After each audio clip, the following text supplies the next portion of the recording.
A better carrot way of gardening. Does anyone know the real reason people garden? Why do you want to garden and grow vegetables? Most surveys show that the majority of people who garden say they want that special homegrown flavor and the satisfaction of growing their own vegetables. Others grow their own food to save money, and still other people garden just to have a nice hobby that provides pleasure and pride. The pleasures of gardening are many: getting outdoors, exercising, putting your hands in the soil, growing things, and the special pride of accomplishment that comes with the harvest. Many gardeners want to experience the feeling of being self-sufficient, or at least partly so.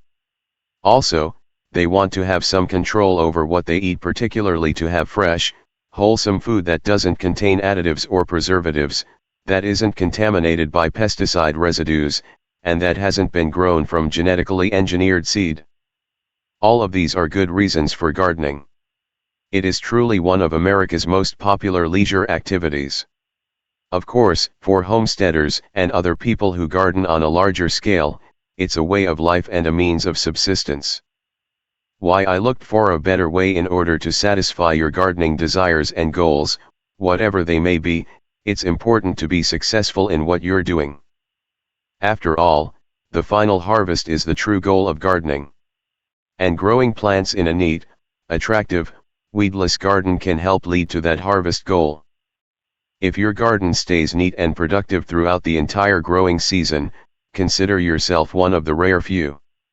You have to remember that a very high percentage of us gardeners, probably almost half, aren't determined to have a successful garden no matter how much time and work it takes. The average gardener starts out each year with high hopes, great ambition and energy, and a desire one. This view of my garden shows the pleasing contrast of plant forms, textures, and appearance created by the many small squares of a square-foot garden.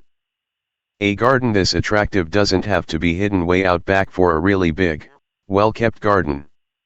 But other warm weather activities seem to get in the way of the garden work, and it soon becomes neglected, overrun with weeds and pests. By the end of the season, there might be enough tomatoes, squash, and cucumbers to make the whole effort seem worthwhile, but all the other crops that couldn't survive the neglect will have been overrun by the weeds or bolted to seed before they could be harvested. When I ran a community garden in our neighborhood in the late 1970s, I discovered that, except for those belonging to dedicated or tireless workers, most of the gardens turned into unattended, weed-filled messes soon after summer was underway. I decided there had to be a better way, and I went about creating a new system that is so simple and easy that anyone can enjoy a weed-free garden all year and produce a continuous harvest. That system is the square-foot garden. The pitfalls of conventional gardening. My summer of observations at our community garden taught me several important lessons that guided my thinking as I developed my gardening system. I obtained a small plot of land for our organization that I had fenced, manured, rototilled, fertilized, and staked out into small individual plots for rental to anyone who wanted to garden. The program was very popular and well attended at the beginning of each year. In spring, that old planting urge infected everyone, and people flooded to the garden, lining up well in advance to sign up for the plots. See if this description of what I observed doesn't sound familiar. The site of that recently tilled, rich brown soil was a tonic on a warm sunny day in early spring. People couldn't wait to get out to their plots and start raking, digging, and planting. What a beehive of activity! Actually, it reminded me more of a recently disturbed ant's nest. People were everywhere, scurrying here and there, bending, digging, sitting, walking, children were running around, and there was lots of shouting and laughing. Everyone was having a wonderful time. We were all returning to the bosom of Mother Earth and loving every minute of it. Rows were laid out, furrows were dug, and packet after packet of seeds was poured out into the rich, damp soil. Our heads danced with visions of all those wonderful vegetables we would soon be harvesting. By the time everyone left and I closed the gate, a glance back showed me a scene that looked like an army had just done battle there. Our carefully laid out garden was a field of footprints, cluttered with forgotten tools and the usual debris that civilization leaves in its wake. but everyone went home happy. Some of the gardeners, the pint-size ones, of course, stayed longer than they wanted. You know how impatient children are. When will the seeds start sprouting? When are we going home? I'm tired. I have to go to the bathroom. I'm thirsty. Can we get an ice cream cone now? When are we going home?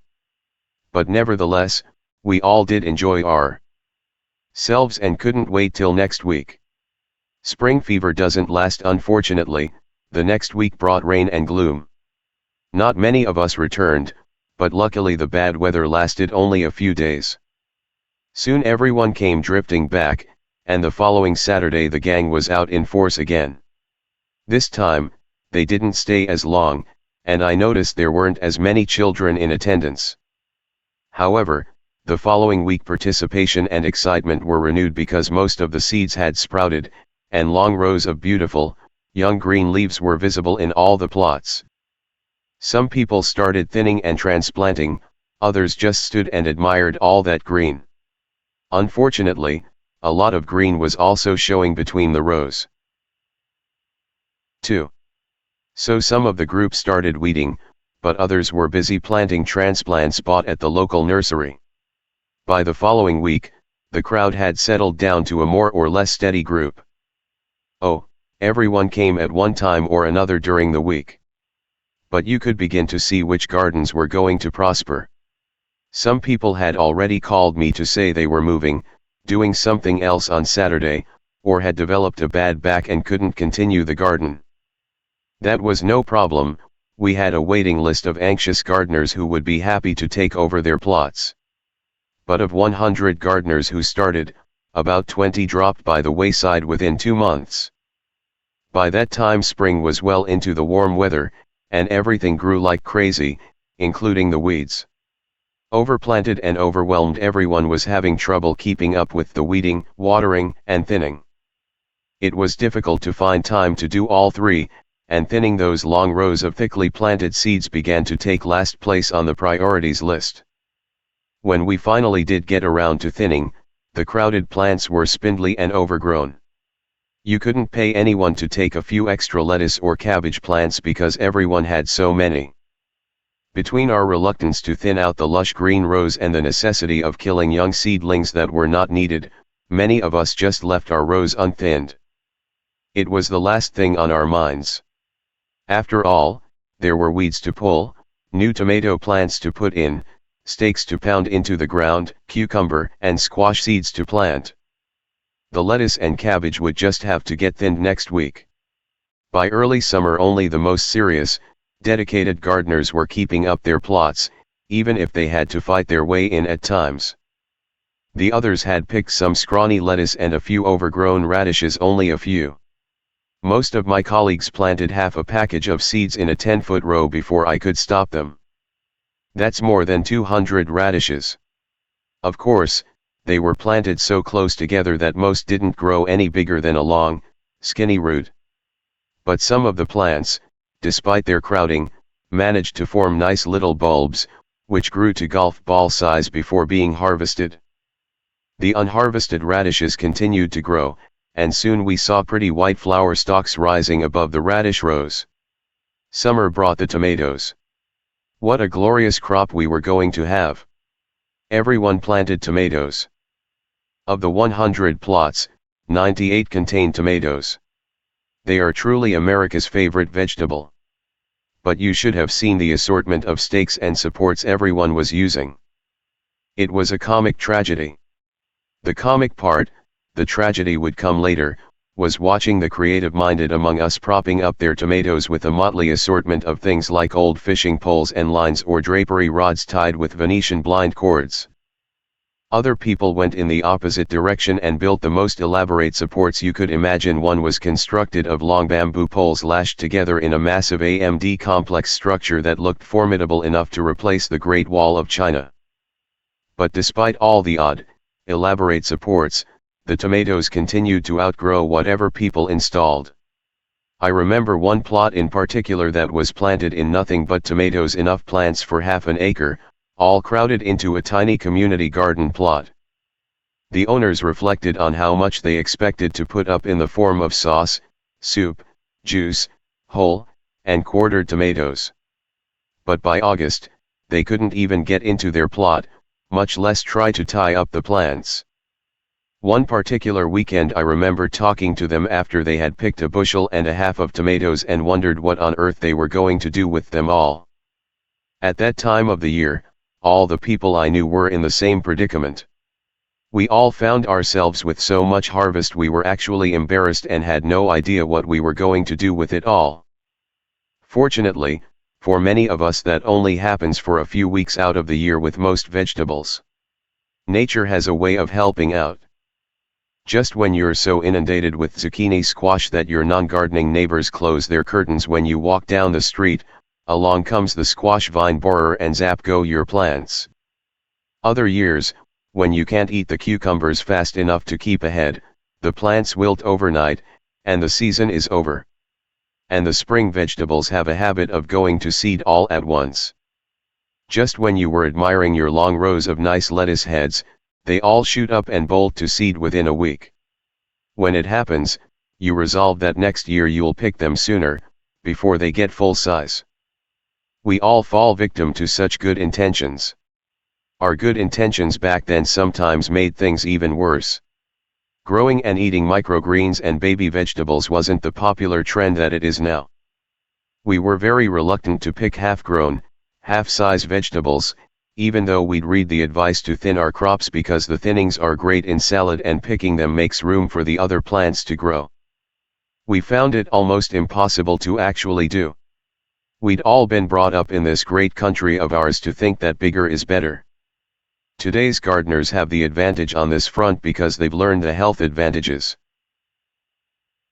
of eating tender young vegetables, and also because glamorous chefs in magazines and on TV extol the wonderful flavor and appearance of baby vegetables. I found myself wondering whether the problems I observed in our community garden were unique or universal.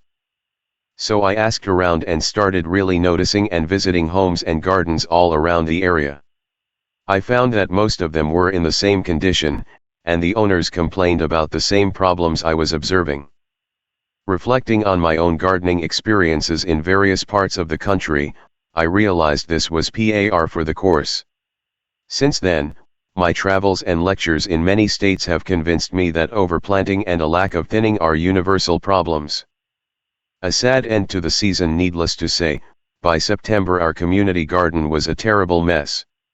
It was overgrown with weeds, and plants sprawled everywhere. Fewer than half of the plots were still being tended. Oh, lots of us still came around to pick whatever was ripe, or, more often, overripe, but the dedicated and determined few had dwindled to fewer than 30 of our original 100. Then came the heavy winds and rains of September storms. Down went all the tomatoes. Over went all the peppers and eggplants. What a mess! Stakes snapped, cages overturned, unsupported stems bent and twisted. It was so discouraging that the faithful 30 dropped to 20 overnight. But we 20 were still determined to carry on. However, by the time Labor Day was over and school started, everyone became deeply involved in PTA, weekend parties, football games on TV, raking leaves, Sunday school, and all the other activities we crowd into our busy lives. After all, you only have enough time for so many organizations and activities. Then one rainy Saturday at our regular morning garden clinic, 7 people showed up. 7. When last spring we had more than 150. A search for answers, well, that was it for me. If gardening had such appeal that so many people wanted to try it, but fewer than 5% of them lasted the season, something was wrong. There had to be a better way. I began to question all of our gardening methods and procedures. Why do we plant an entire packet of seeds all at once and then have to go back and thin most of them out? Why do we thin plants to stand 3, 6, and 12 inches apart in the row, but then leave 2 to 3 feet between rows? Why do we plant so thickly that we have to thin at all? Why do we A search for answers 7. Dig or rototill our soil to make it nice and loose, then walk all over it and pack it down. Why do we let the summer vine crops spread out and occupy so much land that takes fertilizing, cultivating, weeding, and watering? I spent an entire year trying to find answers to those questions. What I discovered, to make a year-long story short, I couldn't find any answer to my questions other than that's the way we've always done it.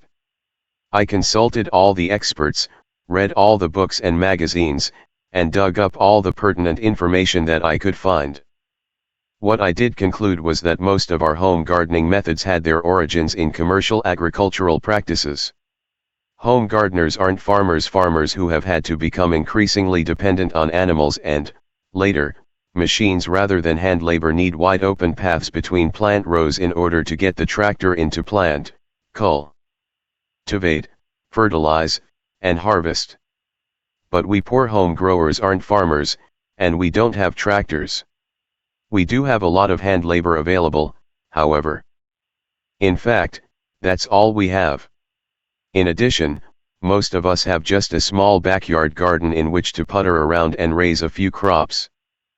The United States Department of Agriculture's County Agriculture Extension Services tended to teach and promote what their big brothers, the state universities, were researching, and that was commercial agricultural practices. That was fine for the large-scale growers, but it just didn't meet the needs of the millions of home gardeners in this country. What they needed was a simple gardening method that would produce a lot of harvest in a small space. Several gardening systems had been introduced in the United States that did just that, produced a lot of food in a little space. But when I looked at them carefully, I found that they were still geared to a fairly large operation. The French intensive method with its broad, raised beds, scatter seeding in wide rows, Chinese raised beds, and all the others either were derived from commercial farming methods in other countries or were designed for very large gardens using special power equipment. A system on the RI-HT scale, well, that was enough of a challenge for me. I had retired from business, and with my engineering background, my observations at our community garden, and my experience teaching and writing about gardening, I set out to devise that easy, no-work, foolproof, continual harvest garden method that would work in a small space for beginners and experts alike. And square-foot gardening was the result. If you're a beginner, you'll soon become an expert using my system. And if you are already an expert, or at least a seasoned gardener, if you try my method with an open mind, you'll soon become a gourmet gardener growing the best crops with the least amount of work. In essence, I'm going to show you a way that will still allow you to get outdoors, get your hands in the soil, and produce a good harvest so you have all you want to eat, but without a lot of effort or expense. In fact, square-foot gardening will save you at least 80% of the space, time, and money normally needed to garden, and at the same time will produce a better and more continuous harvest with less work. You're going to eliminate all of your thinning, most of the weeding, and a lot of your watering, and will do it all in only 1/5 of the area you now need for gardening. It will cost much less because there are no elaborate structures, tools, or equipment to buy. It may sound fantastic or unrealistic. As you begin to understand this simple system, you'll see that it's mostly just a lot of common sense, and you'll join the millions of other square-foot gardeners who are enjoying gardens that are manageable, beautiful, and productive all season long.